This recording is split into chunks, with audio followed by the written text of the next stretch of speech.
కింద నుంచి అపాన వాయువు విడుదలైనప్పుడు ఆ గ్యాస్ గనక వాసన వస్తుంటే వాళ్ళ ప్రేగుల్లో చెడ్డ సూక్ష్మజీవులు ఎక్కువ ఉన్నట్టు గుర్తు.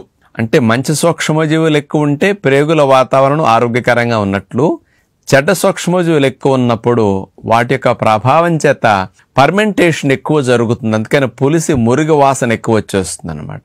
అందుకని చెడ్డ సూక్ష్మజీవుల యొక్క మోతాదుని మన ప్రేగుల్లో తగ్గించుకోవాలి అంటే రెగ్యులర్గా మనం తీసుకునే ఆహారాల్లో ఫైబర్ ఎక్కువ ఉన్న ఆహారాలు తినాలి.